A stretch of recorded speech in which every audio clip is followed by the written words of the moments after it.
Big thing for me. Spider-Man 2 is a movie I adore. Everyone knows that at this point. Do I have Sam's happy time while watching Spider-Man 2?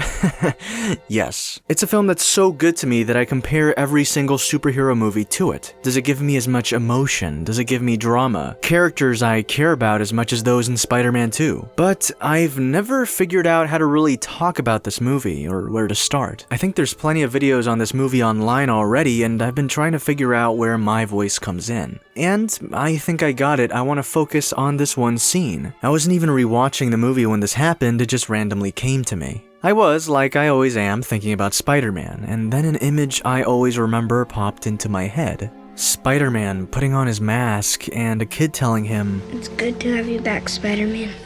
Today on Why It Works, I want to talk about how important this scene is, as well as how well done it is. But before we get started, let's talk about today's sponsor. This video is sponsored by Manscaped. Oh god, stop, what are you? Oh, phew. You scared me there for a second, chap. You freaked me out real good. What did you think I was gonna do? Nothing? Anyways, Manscaped is the premium global brand for men's grooming and hygiene products. They focus on your body and yes, say that again, but without the cursing. That they focus on your body, butt, and balls? Better. Us guys sometimes need to trim the hedges down there, if you know what I mean, and Manscaped just launched their 4th generation trimmer, the new Lawn Mower 4.0. Check this out, the Lawn Mower 4.0 is a waterproof cordless trimmer that has ceramic blades with skin-safe technology. I'm pretty sure this is what Aquaman uses to shave underwater, but don't quote me on that. The 4.0 also has wireless charging, baby. That's 90 minutes of use on a full charge. The trimmer now includes a travel lock feature, so you don't have to worry about it buzzing in your suitcase or draining your battery. The LED light can be enabled and disabled, and it comes with 4 trimmer guard options. So join me and over 2 million men worldwide who trust Manscaped when it comes to grooming solutions for the modern man. Go to manscaped.com and enter promo code BT20 to get 20% off plus free international shipping for products like the Lawn Mower 4.0, ball deodorant, ball toner, nose trimmer, and more. Again, go to manscaped.com and enter promo code BT20. Thanks so much, Manscaped, for sponsoring this video. This is a poster from Spider-Man 2. It's pretty cool how Spider-Man is so iconic that they don't even have to put the title of the film to have people understand what movie this is. That being said, the text they decided to put on the poster says, "Choice." And that, ladies and gentlemen, is what this film is all about. Peter Parker ended the first film deciding to not be with Mary Jane because he has a responsibility as Spider-Man. Mary Jane at this rate had already fallen in love with Peter, so this is a scene that hurts them both. Reaching the start of Spider-Man 2, Peter is now dealing with the choices he's made. He's chosen to not be with Mary Jane already, but not just that. I'm Spider-Man, given a job to do. And I'm Peter Parker. And I too have a job. Peter Parker throughout the entire film is wrestling with 2 sides of himself, Spider-Man and Peter Parker. Peter wants to be able to have a normal life, but his Spider-Man persona keeps getting in the way every single time. Meanwhile, Mary Jane is still in love with Peter, even though she's seeing someone during this time, and she gives him one final chance on his birthday. Do you want to say something? I was wondering if you're still in the village. And this scene is excellent because you can see in their eyes what they want. But Peter's choice of not doing anything prevents them from acting on their feelings, and this spirals the romantic conflict of the movie. Mary Jane decides to finally give up on Peter as he's insanely indecisive, but for good reason, right? He's a superhero. MJ decides to marry John Jameson, and Peter finally reaches his choice.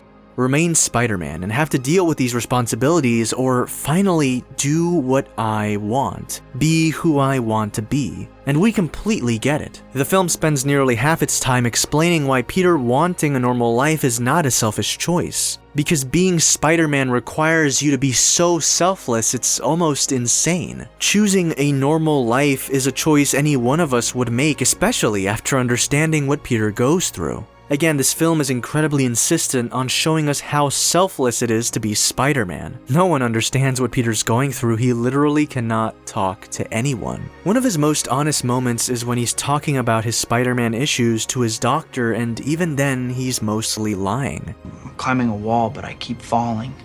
Maybe you're not supposed to be Spider-Man climbing those walls. That's why you keep falling.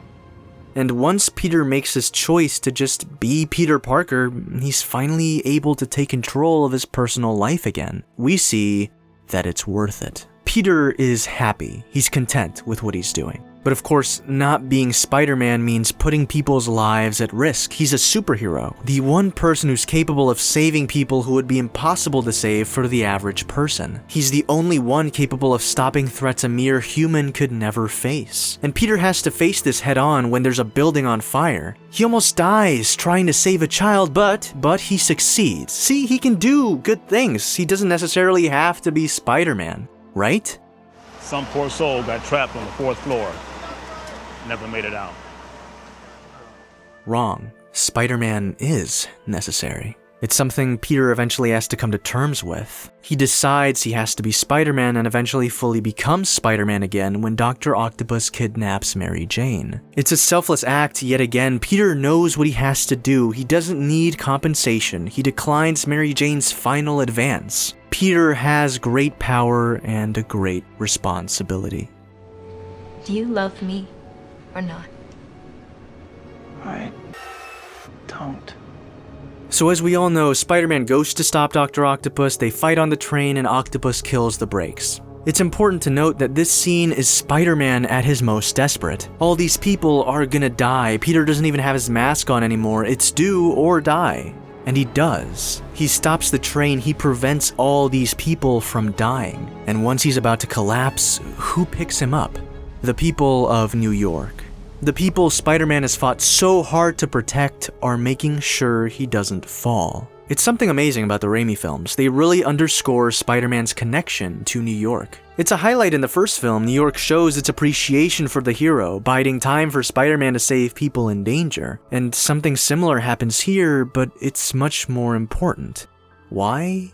Because Peter needs this. The people of New York gently drop Peter in the middle of a train car, and because Peter's mask is off, they realize who's been saving them. This young college student no one knows, but at the same time, it's a kind of person everyone has seen before.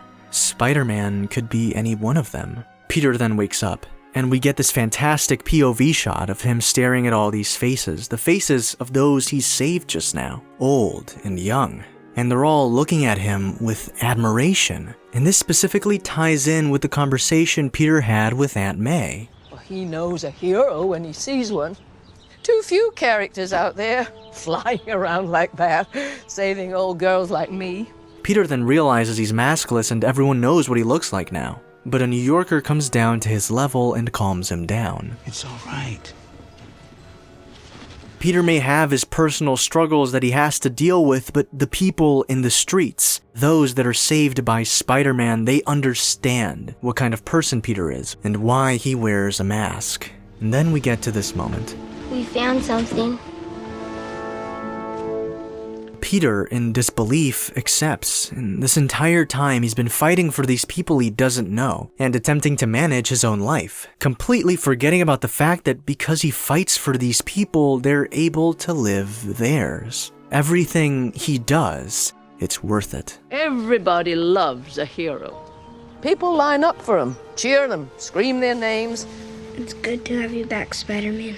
And here, Peter dons the mask again, and I don't know, it feels different to me. It's a different kind of mask-on scene. It's a moment that's impacted me for years, an act as simple as making sure a hero is protected, and keeping his identity safe. It's something so personal and intimate, yet so emotionally heavy. It's exactly what Peter needed to hear this entire film. Spider-Man is needed and loved by the people of New York.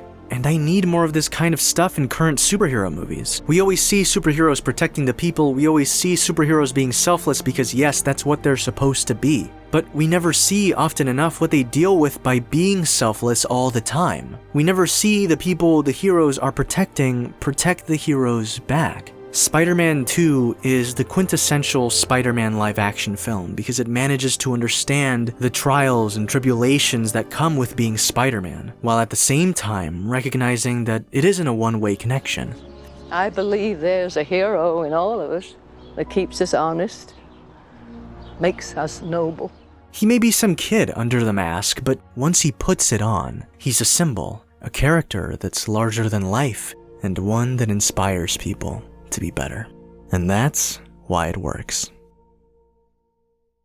Hey, thanks so much for watching the video. Make sure to get some Browntable merch on the Browntable Crowdmade store in the link in the description.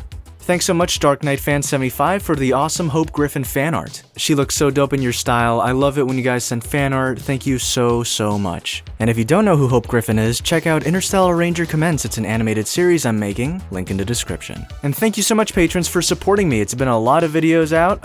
Yeah, Browntable Week has been insane. So thank you so much for basically helping me make it possible. It's been extremely difficult. But yeah, with this video, it closes it out. It's been 8 days. You know, I tried to make it 7, but it's too difficult. So it's been 8 days of just 4 videos out. Thank you so much for making that possible, and thank you all so much for watching. And if you want to join the Chad Nation, all you have to do is subscribe and turn on notifications. Once you do that, you will become a Chad and you will become an inspiration to the human race. Thank you so much everyone for watching, and I hope you come back to the table.